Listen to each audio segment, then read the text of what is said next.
does video tutorials on YouTube.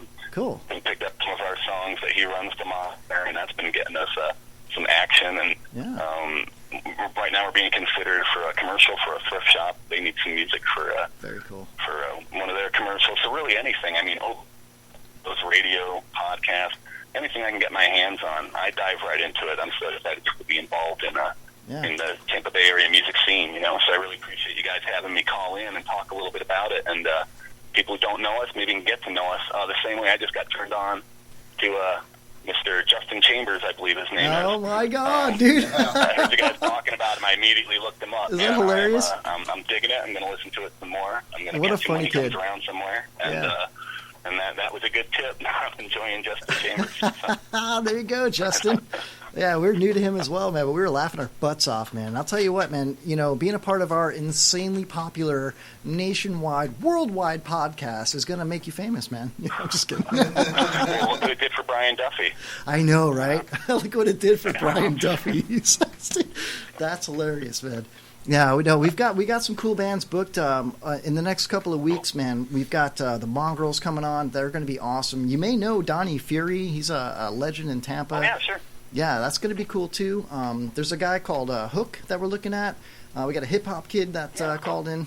Well, we got a lot of stuff going on, man. But mostly we're just a comedy show, man. We just like to have fun up in here. And anytime we get a local band that's, insanely popular or does really talented work, it's good for everybody to promote you guys, to have you guys listen to us and all that good stuff. So, I'll definitely be tuning back in. I mean, you turn me on to the Stillhouse Shakers, too. Hell yeah, see that? That good stuff. I don't know what is. That's great stuff. Todd Murphy, man, I might have to put you on the payroll. I'm going to have to be watching for that name around town, too. There you go, yeah. But yeah, definitely. I really appreciate the time that you've given me on your show here, and I'll be tuning in some more. I'm a fan. So. Hey, Todd, before we let you go, I've got a couple of basic questions that I love to ask bands. When you're not playing music, what do you like to listen to?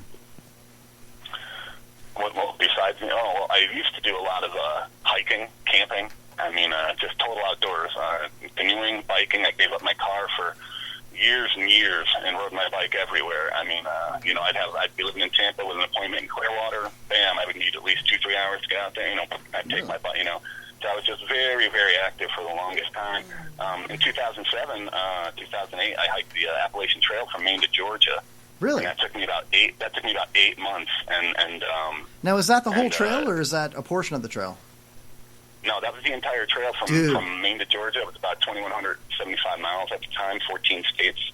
And I did it in 2 sections. I tried to do it all at once. I made it from Maine to Dennis Cove, Tennessee in about, 6 months in 2007. But it was December, and it was just freezing cold, and I couldn't take it anymore. I had about, 300 miles to go, maybe 250, 300 miles to go. And I just knew couldn't take it with the weather, so I got off, and I took a few months off, went back in the early spring of 2008, and I knocked out the last section. That's cool that you came clean on that. Unfortunately, I couldn't do it as a through hiker. I had to do it in 2 parts, but I gave the through hike my best shot. Bro, that's respectable, because people that I know one person that's done it, my friend Tom Kowalik from high school up in Chicago, and he did it and has a picture of him sitting on top of a mountain where somebody put a porcelain toilet way up in the sky. Oh, he's like nearly in the clouds, and he's pooping, he's butt naked, The picture was viral. There was a few places like that, just great. You'd have some privies that were just complete, outhouses, completely sheltered. Yeah. And then you had some where they just put them in some of the most beautiful, scenic areas. And on the trail, too, you kind of lose a little bit of your modesty. You might be using one of these, and somebody else comes walking up the trail, and you'll notice them, instead of, oh, my God, excuse me, and try to tell them. Everybody just says, hey, how you doing? You say, hey, I'm all right, I'll be done in a minute, and off they go. And it just became like this whole other way of interacting with people out there. It was a complete, I don't know. It was like a Peter Pan kind of thing, You got up and slept when you want to, ate and drank what you want to, went where you want to, said what you wanted to, and it was a complete regression for me, and I allowed myself to get completely immersed in it, so it was quite the experience. It's cool that you admitted to doing it in 2 legs, because a lot of people would probably just say that they did it, you know what I mean? So that's very humble of you. I appreciate that. It was totally out of my control, and in fact, if you Google me, just to do another little selfish plug here, Do it. Todd Murphy, Appalachian Trail Hiker 2007. I'm a bilateral amputee, and from what they're telling me, I'm the first to have finished the whole trail. Wait a minute. I was really excited about that. Go back just a second. You said you're an amputee? Yeah, I'm a bilateral amputee. I had the feet and ankles removed when I was very young, so I wear a prosthesis from the knee down on both sides. Wow. And, dude, I had no idea. Of putting in like a month. I had like 2 or 3 friends that went with me. We were going to put in like a month. I was going to do my best. And once I got through Maine, some people were telling me like, hey man, if you finished Maine, you know, you're going to finish the rest of the trail. Maine was like, dude, Godspeed, in their opinion, like hardcore. And so I just kept with it and kept with it and kept with it. And one guy went home early. I got separated from the other guy, and I ended up hiking with a friend I just made an acquaintance to like 15 months before we came up, a lady by the name of Emily Cruz, and she ended up pretty much hiking the whole rest of the trail with me. And even when I went back on the second stretch, even though we didn't get together much on the month in between, when I went back for the second stretch, she was sure to get back on the trail and finish up with me, you know. And it was just, wow. It was great to have a partner along the trail with you, you know. Wow, Todd, that's amazing, man. I did not know that about you at all. I just like your music, and now I appreciate you even more. That's amazing, dude. You know, I don't. Thanks. I don't even know what to say. It was quite the experience. Congratulations on completing that, dude. But now, since doing that, like I said, I used to do a lot of hiking and biking and camping and stuff. So I'm a little more indoors now. I think that was kind of my last hurrah. I don't have that kind of stamina to carry myself that kind of distance anymore with a backpack. Yeah. But I still do. I've got a 3-year-old son, and he just, he's crazy about the outdoors. So how I get as much as I can. And how young of a man are you? Know? How young of a man are you? I don't mean to interrupt you, but. Oh, I'm 42.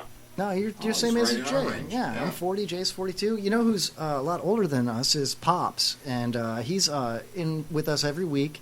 He's 82 years old. He's got a wheelchair and some oxygen going on. He's actually been raising his hand for a couple of minutes here. He wants to talk to you. He wants to ask you a question. Oh, sure.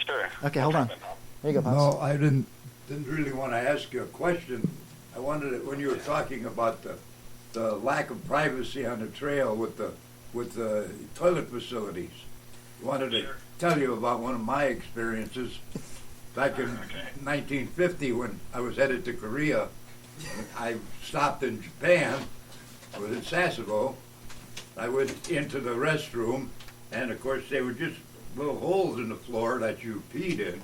I was standing there peeing, and all of a sudden I look, and here's an old lady sitting next to me. She's squatting down, peeing right alongside of me. She looks up at me with a big smile on her face. I thought, well, if she doesn't care, I don't care. Exactly. And that's pretty much what it came down to. It was just we're both here, and we're both doing what we got to do, and and then we'll be on with our day. That's the Appalachian Trail for you right there. Well, hey, Todd, listen, it kind of went over your head, but I'm glad it did because you shared an amazing story with us. But what I originally wanted to ask you was, when you're not playing music, not what do you do, but what do you listen to? What kind of music do you enjoy? Just to listen to. That's what you were saying. I thought you said, what do you do? Oh, my bad. But dude, don't get me wrong. Don't you feel. Go back and edit all that out later. Hell no. We're live. That was amazing. Are you kidding me? No, that was a beautiful story. What I listen to is a lot of I like Medeski, Martin and Wood, Michael Ray and the Cosmic Crew.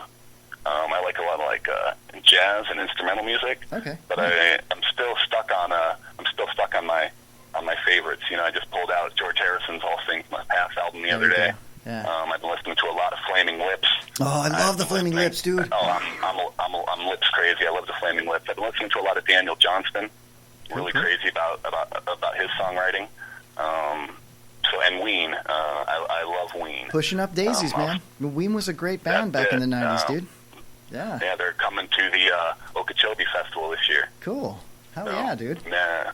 It's going to be great. I saw them when they came to Wani a few years ago. Hey, I could talk about Ween forever. Anyway, yeah, I like Ween. Yeah, man, that's cool. That's really cool. I was a big Weezer fan back in the 90s, I really enjoyed that. Yeah. I've seen them like 4 times. I've seen them in Chicago at the Metro. Have you ever been to the Metro in Chicago, just by chance? No. I've never get the been chance. to Chicago, unfortunately. Yeah, it's a beautiful city, man. I used to work there. Oh, Brandon says his mom used to work there. Your aunt used to work there. My bad. That's cool. Going to see Slayer for free. Cool. Yeah, I love the Metro. Dude, it's like, Todd, it's like an old, like, building in between a bunch of buildings, kind of like Janice Live in St. Pete, but way older, you know? Oh, okay. I'll have to look it up. Yeah, when you go inside, there's like these concrete pillars, and the stage looks like something out of like the Coliseum, you know? It's so cool. It's really awesome. I like that. Yeah, it's like an old dirty, you know, place. But anyway, we should probably get going here. I don't want to take up your entire night, dude. You know? Ain't nothing but a thing, man. I appreciate all the time you've given me. Dude, it was a pleasure talking to you. And, you know, I had no idea that you did the Appalachian Trail with all the complications that you've had in your life. Dude, amazing. And I got to say, everybody's got something, man. Yeah. it is so cool. But your music is why I connected with you. And I'm glad that you called in and got to share it with us. Yeah. And guys, listeners, everybody out there, check out American Songbox on Facebook / American Songbox. Very simple. Reverb Nation, yep. American Songbox. At the WMNF live studio spot this month coming up. Also, the 7th annual Orange Blossom Jamboree in May in Brooksville. That sounds like it's going to be pretty badass. So go out and check out American Songbox, everybody. And Todd Murphy. Wow, Kevin, thanks a lot. No, thank you, man. Yeah, don't be a stranger. Call the show anytime, man. Okay? You know it, and I'll talk to you soon. Thanks again. All right. Good night, guys. Thanks, bro. Night. Goodbye. There you go, everybody. Good American dude, Songbox. man. That's Yeah. awesome, All right. dude. Cool guy. Wow. We'll have to go see them sometime live yeah, and dude. like maybe do a podcast right outside the bar they're playing at or something. Right outside their tour bus, man. Yeah, just park it right there in front of the bus, man. Hell yeah. No, that's cool, man. I really enjoy this, man. Getting to know these you know, local bands, the Stillhouse Shakers. I'm getting kind of tired of them because they keep knocking on my door looking for beer and liquor. Just kidding, Camden. Say it. Come on, Camden, say it. Just, Say what? you know You're what? Literally assaulting me right now. Anyway, dude, that was a success, man. Another great interview with another great dude. You know, very cool.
We'll show our ashes to the